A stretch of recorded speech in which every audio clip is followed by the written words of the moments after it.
Hello and welcome to Rick's Garage. So today is part 2 of a multi-part series covering the engine bay restoration on my Alfa Romeo GTV 3-litre V6. See you in a minute.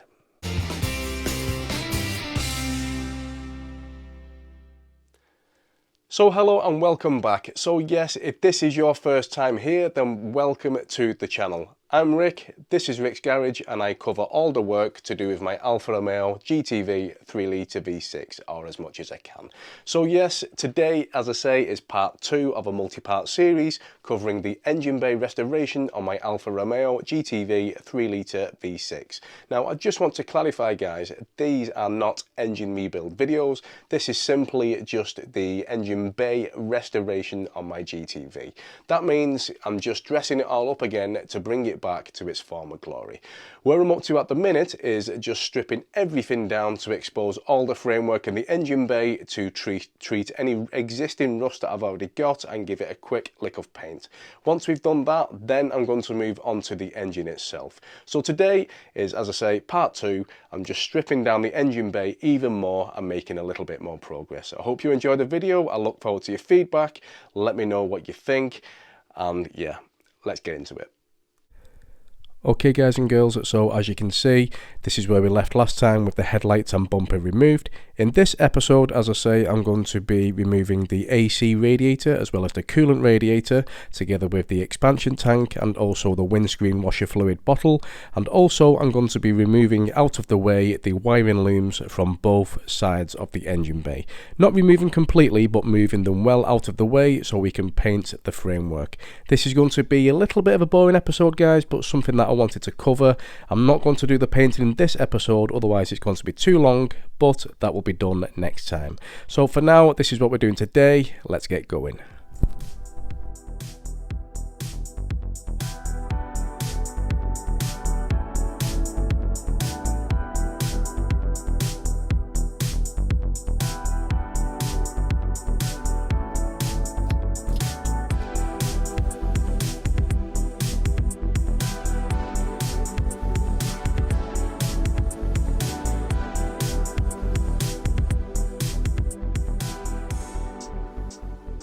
So with the coolant drained, what we can do now is focus on this wiring loom. This would be the UK passenger side.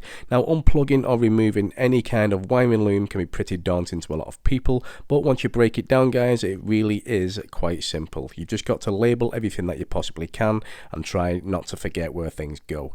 So let's have a look. First thing we've got here is the connectors to the headlights. This connector is to the MAF sensor. This cable, which follows around the front of the car, goes to your twin horns. We've got one here for the sensor for the bonnet catch, nice and easy. And this thick one goes to your fans to the front of the car. And then you've got one more cable, which you can't really see. It goes in front of the washer bottle, and that goes to your bumper, which you may remember from the last episode. Now, the only thing you run the risk of doing here, guys, is maybe splitting any cables when you're moving them around. So you need to be as careful as you possibly can. Also, I'm going to be labeling absolutely everything. I'm going to be either giving it a number or, labeling it exactly what it is. So obviously, guys, once we've done this side, we then need to move on to the other side, which would be the UK driver's side. We need to remove all this loom out of the way, unplug all of those relays, and as I say, expose as much of the frame as we possibly can so I can rub it down, treat it, repaint it and make it look as good as possible. Now obviously this is a lot of trouble to go to for this, but it will be worth the extra effort in the end.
So as you can see, the loom is unplugged, at least from the fans.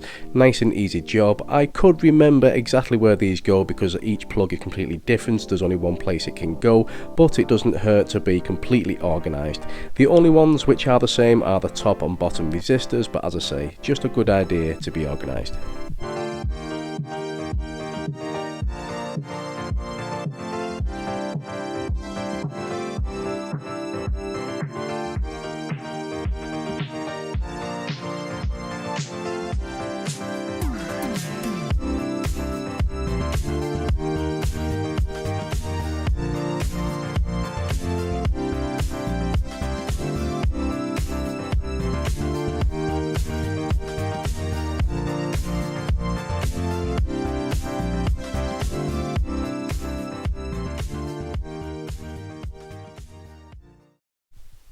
So we're almost there. The loom in a moment will be completely separated from the car.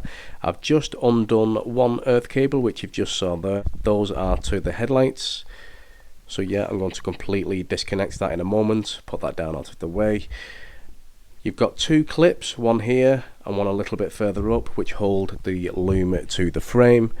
Just unclip those like so. And with that out of the way, you can see the state of the frame, full of chips and marks from a mechanic where they've been doing the cam belt in the past, which is fair enough, you know, doing it with the engine in place, but obviously the frame takes a battering. I'm going to completely rub that down and give it a paint as far back as I can. It's going to look a lot better once it's done. So to completely remove this part of the loom, just follow the cable round. It loops through into the actual framework itself, round into this connector just here, into this connector just here, and it goes back up into this relay just here. So yeah, it's pretty tricky to explain, guys, but I think you know what I mean.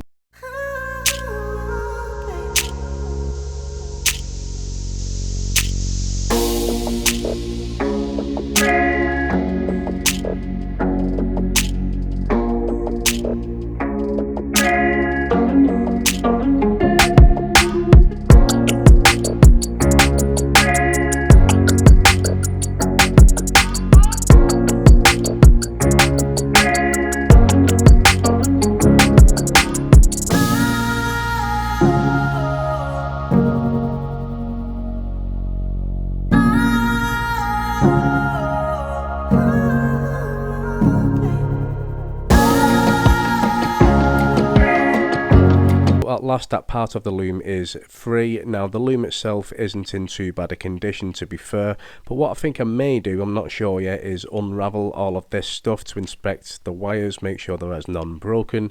I may buy some more Tessa tape and completely rewrap it, make it look like new again. So yeah, I'm still undecided. So as you can see here, guys, that earth cable stays with this part of the wiring loom, as does the headlight connectors. These are the connectors which held the wiring loom to the fans.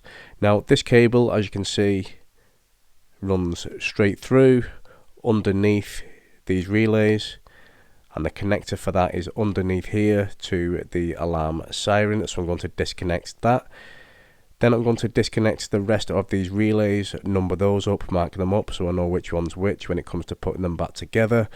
Once that's done, I'm then going to lift this relay holder or tray, peel it back, or completely disconnect it. So let's go.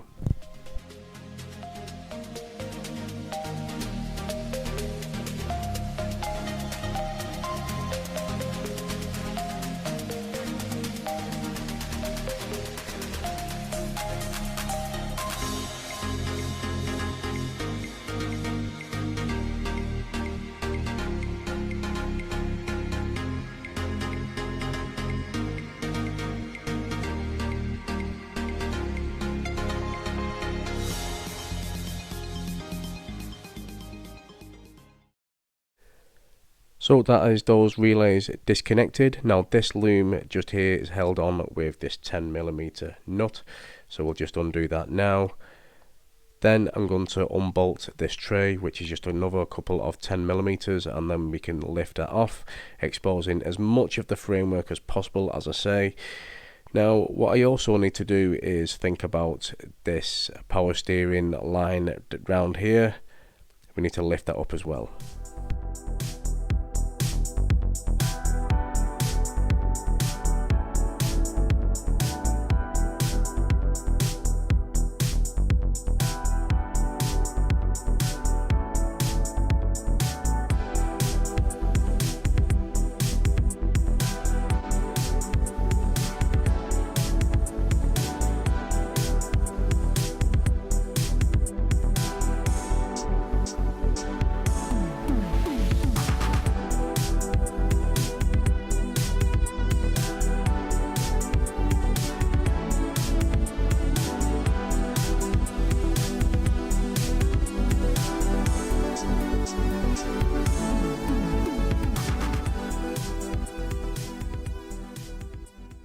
So now that we've got the power steering reservoir on bolted and loose, before we can lift anything up, we now need to get the passenger side loom out of the way.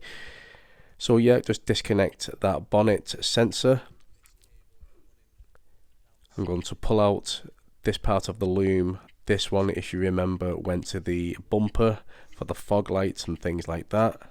So once again, I know exactly what this is and where it goes, but I just want to be as organized as possible, as I say. So we've got one more cable which goes to your washer bottle fluid. That is just a little push connector, just pop that off. I'm not really going to mistake that once again, especially with the rubber boot on the end, but you know, I'm just going to label it up. Sometimes you think you'll remember where things go until it comes to putting things back on and you think, oh bugger, there's just too many here. But yeah, I'm going to label it up anyway.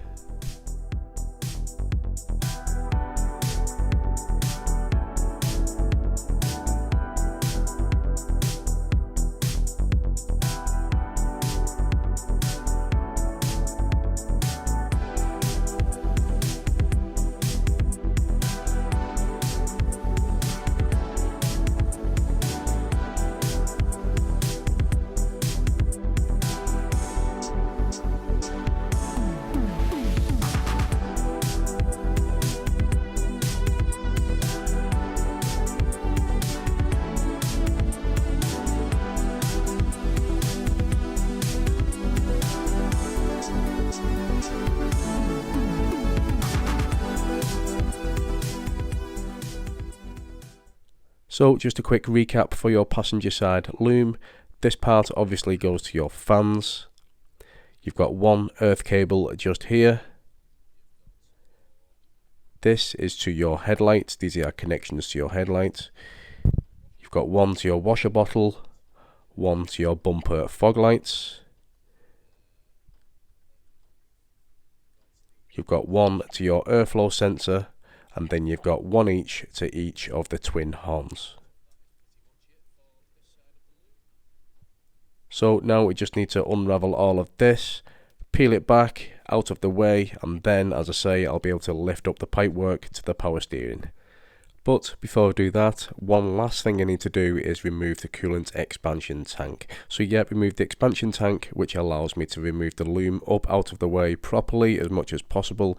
Then I can lift up the power steering coolant lines at the front of the car out of the way as much as possible as well.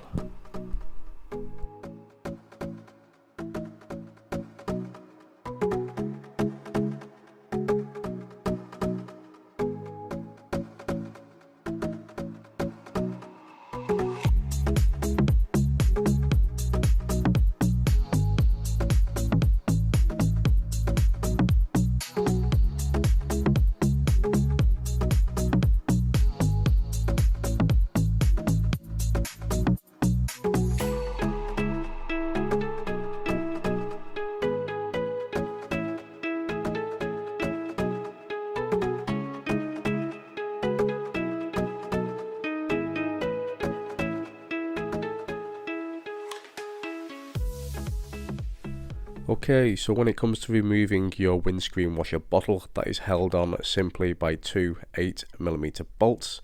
Now bear in mind guys that when you remove this pipe right here, water will start coming out, so just be ready for it with a container underneath just like I have here. What you can do then is just put your finger on it just while you lift the bottle out and empty it as much as you can. Now, as you can see guys, my garage already, it is completely upside down. It was spotless, but it doesn't take long for it to get messy. But yeah, anyway, the bottle is out. So as you can see, with everything removed, the framework is much more visible, much easier to work around, and it's just better to do as much of a proper job as you could possibly can. So yeah, this is where I'm up to now, and the next job I do is remove the bonnet release cable, which is pretty self-explanatory. Now I can remove the radiator and also the AC radiator as well.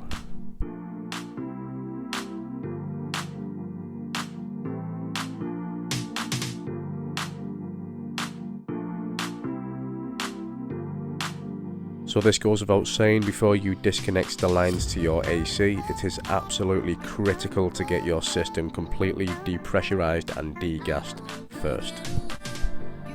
For anyone who needs to know how to remove the radiator or the radiator bottom bracket or the fans, I have actually already done a detailed video on this. Please do look up my GTV playlist and you'll find that there.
So there you go guys and girls, I hope you enjoyed the video, I hope you persevered with me, and I hope you enjoyed it and found this video useful.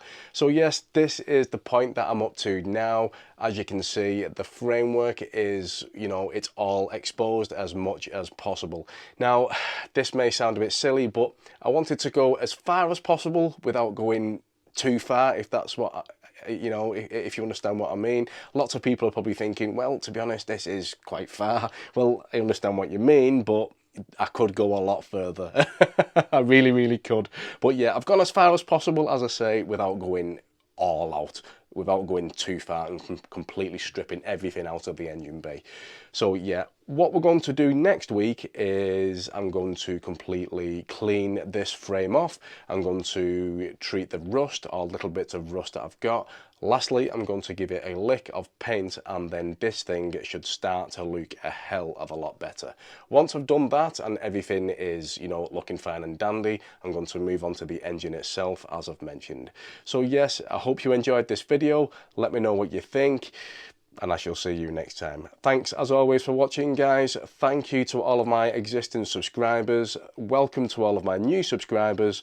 And one last thing I just want to say, Merry Christmas to absolutely everyone. I hope you all have a Merry Christmas and a fantastic New Year, and I shall see you very soon. Thanks for watching as always. See you soon. Bye bye.